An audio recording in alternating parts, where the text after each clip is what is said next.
Baik, saudara dan saudari yang saya kasihi, kita tidak akan membahas ilmu tinggi. Kita akan membahas justru hal-hal yang sangat fundamental di dalam pembelajaran spiritual. Ini yang hendak saya sampaikan sekali lagi adalah hal-hal yang mendasar. Tetapi justru inilah yang perlu terlebih dahulu Anda mengerti supaya nanti Anda bisa masuk kepada pembahasan yang lebih tinggi dan kemudian juga Anda bisa mencapai keberhasilan di dalam jalan spiritual. Saya prihatin kalau melihat banyak orang itu mengalami stagnasi atau bahkan mengalami kemunduran di dalam pembelajaran dan perjalanan spiritualnya. Saya jelas punya harapan agar semakin banyak orang itu sungguh-sungguh jiwanya semakin dimurnikan, semakin banyak orang bisa bertumbuh kesadaran spiritualnya yang kalau dalam ukuran kita itu ditunjukkan dengan angka level of consciousness yang semakin tinggi. Bagaimana atau cara apa atau faktor apa yang itu memastikan keberhasilan atau sebaliknya itu memastikan kegagalan? Ya, ini akan kita bahas secara mendetail. Ya. 1. Kaitannya dengan niat atau intensi atau motif. Siapapun juga yang menjalankan pembelajaran spiritual ini dengan niatan yang keliru, dengan motif yang salah, atau punya niat terselubung yang tidak selaras, itu sudah membeli tiket kegagalan. Kalau Anda tidak punya ketepatan di dalam niat atau intensi, Anda pasti akan gagal di dalam belajar spiritual. Contoh yang tidak tepat dalam motif atau niat itu seperti apa? Contoh bahwa kita punya sebuah intensi terselubung itu seperti apa? Saya jabarkan. Kalau Anda belajar spiritual supaya kemudian Anda kenal dengan banyak orang, Anda punya relasi baru, Anda punya jaringan bisnis baru. Kalau Anda belajar spiritual supaya bisa nerawang, supaya bisa punya kekebalan, supaya kalau berantem itu menangan, utang cepat kebayar, istri di rumah nggak marah-marah lagi, berarti Anda juga sudah ada di jalur kegagalan karena niatnya itu salah. Lalu yang benar bagaimana Pak Setio? Anda itu dikatakan tepat niatnya di dalam belajar spiritual kalau di dalam pikiran Anda mengerti bahwa tujuan dari belajar spiritual ini adalah membuat Anda kembali kepada kemurnian jiwa. Kalau Anda bertanya dengan jujur ya kepada diri Anda sendiri, sebetulnya yang paling penting dalam hidup ini apa? Apa sebetulnya yang dirindukan oleh semua orang? Jawaban orang waras adalah ingin menemukan kebahagiaan. Ya. Setiap orang itu pasti merindukan kebahagiaan yang sejati, merindukan kehidupan surgawi yang nyata. Nah, hukum kosmiknya adalah kebahagiaan sejati ini tidak mungkin diraih kalau orang tidak mengalami kemurnian jiwa. Kalau kita bicara bahwa pembelajaran spiritual ini untuk membawa Anda menemukan kebahagiaan sejati, maka ini pasti punya kaitan dengan kemurnian jiwa tadi.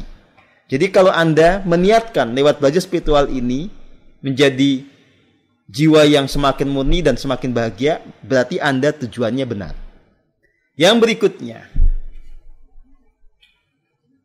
ketidaksungguh-sungguhan itu pasti akan berlanjut dengan ketidaktekunan. Ya, Anda menjalankan laku hening ini ya tidak totalitas. Nah, padahal sudah jelas bahwa keselamatan Anda ya tergantung dari kemurnian jiwa Anda. Kemurnian jiwa Anda hanya bisa dicapai kalau Anda totalitas menjalankan keheningan. Kalau Anda sungguh-sungguh menjalankan keheningan. Tanpa itu tidak ada jaminan keselamatan buat diri Anda. Menjadi anggota PM, menjadi murid saya, tercatat sebagai sahabat saya, itu tidak memastikan dan tidak menjamin apapun. Tidak memastikan dan menjamin keselamatan. Jangankan cuma tercatat sebagai sahabat, menjadi istri saya, menjadi anak saya juga tidak terjaminkan untuk selamat. Semuanya kembali kepada laku masing-masing. Tempatkan hening itu sebagai hal yang paling penting dalam kehidupan Anda. Jangan mengabaikan keheningan karena Anda sok sibuk.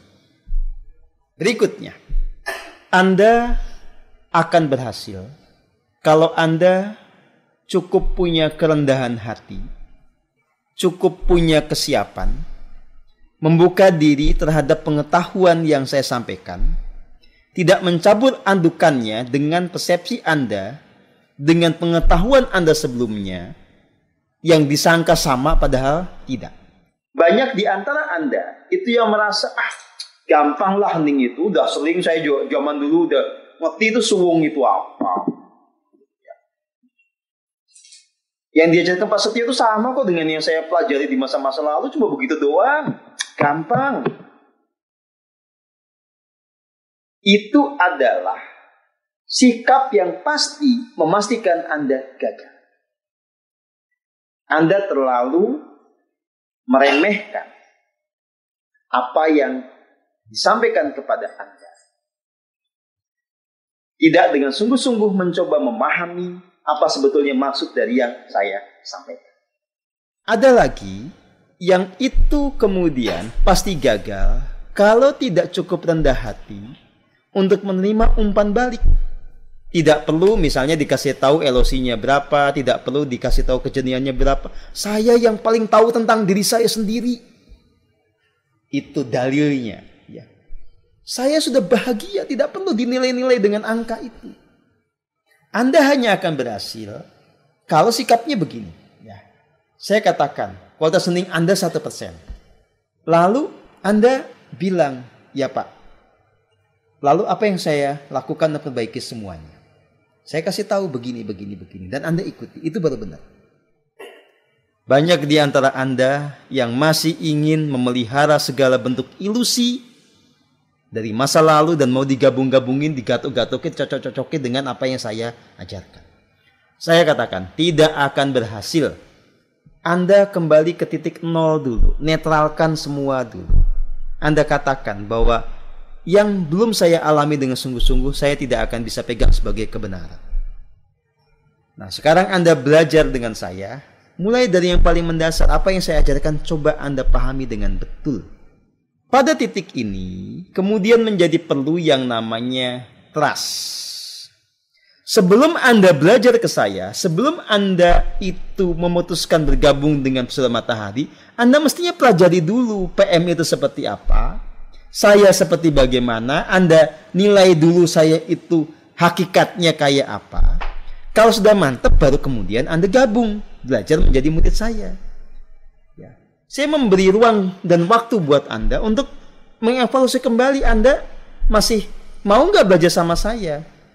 Saya memberi ruang dan waktu pada Anda untuk menguji saya dengan sungguh-sungguh. Kalau Anda sudah mantep, ayo belajar sama saya. Kalau nggak mantep, nggak usah. Keluar dari PM juga nggak apa-apa, nggak akan saya kejar. Bahkan kalau Anda punya utang sama PM, nggak akan saya tagih. Nah, tetapi kalau mau bergabung di sini, sikapnya harus dibenarkan, harus diperbaiki. Jangan mengembangkan sikap yang itu merugikan Anda sendiri, sehingga Anda nggak pernah maju. Gitu loh, ya. Maka yang berikutnya adalah, supaya Anda berhasil, Anda harus jujur pada diri sendiri. Ya. Anda ngaku. Salah ya salah. Jangan mencitrakan yang berbeda dengan kenyataan. Jangan menjadi manusia palsu. Anda misalnya merenung. Ternyata selama ini niatnya tidak benar. Anda akui. Gak usah Anda membuat justifikasi dengan filosofi macam-macam. Ya, atau Anda gengsi. Jujur juga pada diri sendiri. Kalau selama ini Anda nggak menganggap penting hening, segera perbaiki, jangan sok-sokan. Gitu ya. Karena mau bohong kayak apapun, Anda tetap ketahuan gitu loh. Anda nggak sungguh-sungguh tapi ngakunya, saya sangat sungguh-sungguh, saya sangat percaya pada Pak Setio. Tinggal dilihat hasilnya. Kalau kualitas hening ya tetap 1%, 2% itu omong kosong. Kalau Anda kejeniannya tidak pernah naik-naik, itu berarti ada yang salah pada diri Anda. Ada yang disembunyikan, ada ketidakjujuran. Tidak peduli Anda murid lama atau murid baru saya. Selama Anda tidak berani jujur pada diri Anda sendiri, ya, selama masih mau lari-lari dengan menipu diri, Anda nggak akan maju, nggak akan berhasil. Mulai sekarang, kalau Anda mau berhasil, jujurlah pada diri sendiri, apa adanya saja. Ya, bersikap kepada orang lain itu apa adanya, nggak usah ada pencitraan, nggak usah ada kamuflase. Nomor 7 adalah daya tahan, kesabaran, kesiapan menghadapi proses yang bisa jadi sangat panjang bahkan seumur hidup.